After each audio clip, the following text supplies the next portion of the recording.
right, in an effort to combat the growing issue of cybersecurity, there's a new Senate bill being proposed by Rockefeller, West Virginia, that would give control of the internet to the White House in cases of emergency. We are continuing our conversation with our college panel today.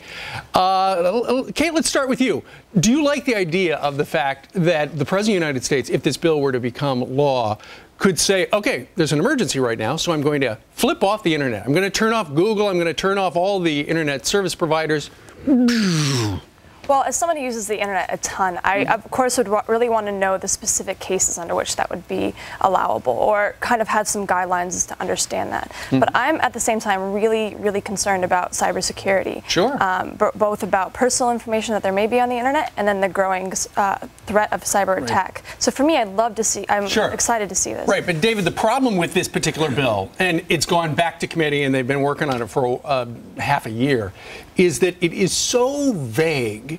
The language is so broad, it winds up giving the president broad powers and a lot of gray areas. For sure. And, the bottom line is that nobody has a greater incentive to protect private networks than private network administrators. That's their livelihood. It's what they depend on.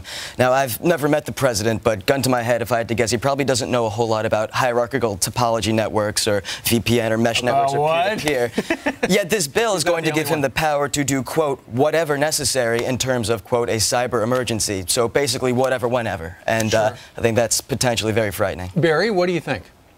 Well, I think that this is a bill that's still being worked out in the Senate, and I think that a lot of the details are still being haggled over, and you're going to have private industry come in and work together with the government to help make sure that our networks are safe. Well, why do you say that? I mean, right now, it pretty much gives the president the authority, because the language is so vague, and that's something that they're doing in Washington a lot. If there are no details, legislators are going to wind up just grabbing whatever they possibly can. Well, and I think one of the things is that's almost a prod to private industry, is that in order to make sure this doesn't happen, this will just be a further incentive for private industry to regulate itself and make sure that it has the best security so that there never needs to be. We know outfits like Craigslist do a great job at that. All right, Lauren, go ahead, Lauren. Well, I think the main problem with this bill is its vagueness. They don't define exactly what a cyber emergency is. For how long can they shut off the internet? Who's going to be the oversight? And also, they say implementation within 6 months. Well, the legal review takes over a year. So I think we need to see a full legal review before anything is done. Yeah, in May, Barack Obama actually had it right when he proposed to give tax incentives to private companies that strengthen their security. Why he's backed off that now, I think, is a little curious.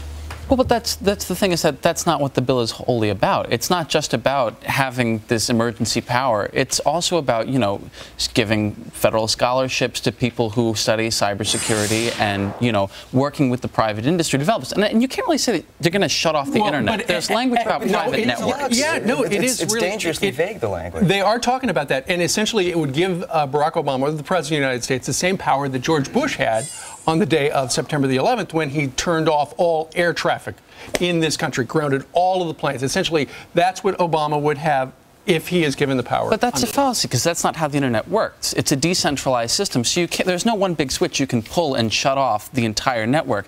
It would have to be through government cooperation. I bet you a dollar the government could figure a way to do it. Oh, I wish, because then maybe we could get some real health care. Turn off all... Came back to that. If we could turn off all the internet except Facebook and Twitter, right? All right, Lauren and David and Kate and Barry, we thank you very much for joining our college panel today. Thank you. Thank you for having us. And you're all back to college now? And we still have another week or two. All right. I have another month. Live it. Lucky you. Oh, no kidding. All right, thank you very much. Thank you. Meanwhile, should the government be in charge of your medical diagnosis, or should your doctor do that? One group of doctors says the president needs to butt out, or your health could be in danger. One of those doctors joins us in a couple of minutes. Then, is the man who kidnapped J.C. Duggard and held her for 18 years also a serial killer? His father says yes, what investigators have found so far in Antioch, California. And some pint-sized trouble behind the wheel going 80 miles per hour. Look at that screen left, now in the center. Police thought it was a drunk driver. Well, it turns out it was a 9-year-old mad at his mom. We'll explain that. And happy birthday to Deborah Gibson, formerly Debbie Gibson. The former teen pop star actress is 39.